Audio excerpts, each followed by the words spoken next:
All right, so we're here at a 5-unit building. This is the cost of an eviction. We had to evict the tenant. It's the first time I'm in. You saw the cops leave. So I'm good, so we have permission to change locks and do whatever we got to do. It's back in your control. Okay. You do whatever you need to do. So they're not allowed back on the property without your permission. Okay. So if they come back here and they don't have permission, they're trespassing. Okay. We got possession of the property back, so let's see what kind of condition evicted tenants actually leave apartments in.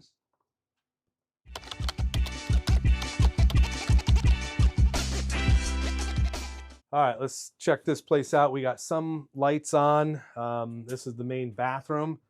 Ooh, smell is strong. There's definitely a lot of cat pee in here, so there's a pretty strong smell. Ooh. All right, let's see what the rest of this apartment looks like. Ah, son of a. The tenant did say they were taking all the furniture and everything. Obviously, they didn't.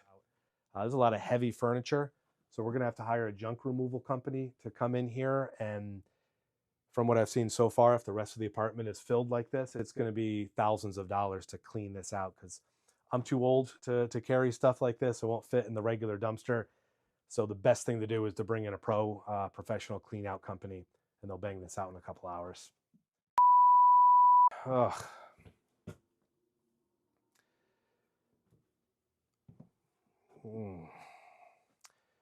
Here's one of the bedrooms that I'm fairly certain the tenant's son was living in not too long ago, just a couple weeks ago. But you can see holes kicked in the wall, and it's new doors, it's new sheetrock, probably new electrical in here as well. So a lot of damage to this apartment. This is unfortunately how a lot of tenants that you evict end up leaving the apartments. Now, some people ask me if I end up selling this stuff, and some of this furniture we probably could. We could post some of this on Marketplace. I just find it's not worth the effort. We really want to get in here and clean this out and make it where it's rentable again as quickly as possible. All right, let's talk about the true cost of doing an eviction for a landlord. I had to write it down because this process has taken almost an entire year to get this tenant out of here. So I had to write it down to do the math on it. So here's how it worked. In January, they didn't pay. So last January, they didn't pay me. It's $1,200 was what the rent was. Now, as most landlords, we don't evict people the first time that they don't pay. They were talking to me. They said they were going to pay double in February, so I was fine with it. Well, February came and they paid 1 month's rent. So they were at least paying, but they still owed me for January. Then March, they only paid $600. So they owed me another $600. Then April, they didn't pay anything. So they owed me another $1,200. Then May, ironically, I was talking to them and I said, hey, I can't let this go anymore. And May, they paid $1,200. So I'm still owed a lot of money at that point, but wasn't going to start the eviction yet because at least they were working with me.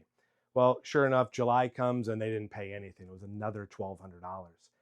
So that's when I called them and said, listen, this is too much money now. I have to start the process. So once you start the process, you have to pay an attorney.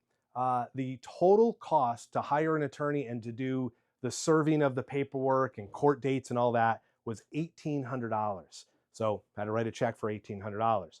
Then August came. We still hadn't gotten a court date yet. It takes time to do that. So now they didn't pay anything in August. There's another $1,200. Then finally in September, I got my court date. So they didn't pay in September. We go to the court, and of course the tenant says that they plan on paying the total balance. So the judge gives them 2 weeks to pay me. So that brings us to the end of September. Obviously, they didn't pay me. I never heard from them. I reached out a few times and no payment. So then my attorney had to then file new paperwork to get the warrant. The judge signed the warrant. That took a week. Then I had to bring it to the police so the police could serve that warrant to actually get the tenant removed. Police right now are so backed up with other evictions. Normally it would only take a week. It took almost 30 days to get the police to come and serve the warrant.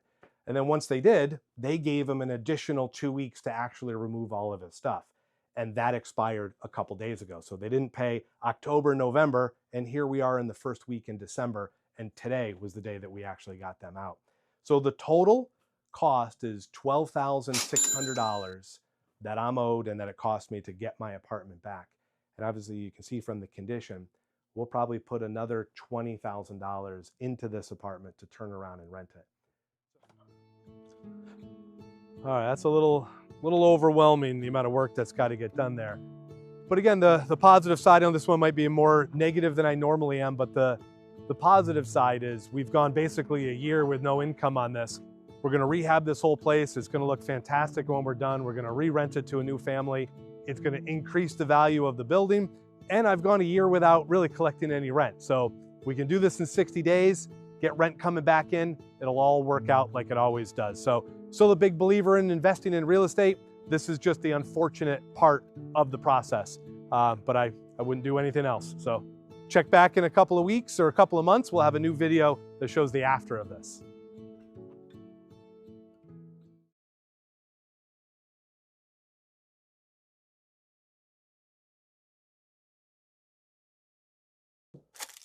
All right, let's see if we got some good news coming. Hold on. You almost put that in your mouth. Yeah. All right, we got fortune cookie. Let's see what our fortune is.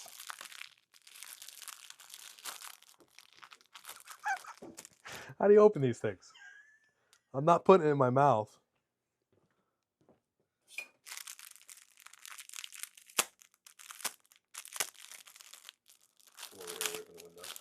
Yeah. I don't want to make a mess, but I guess it doesn't matter.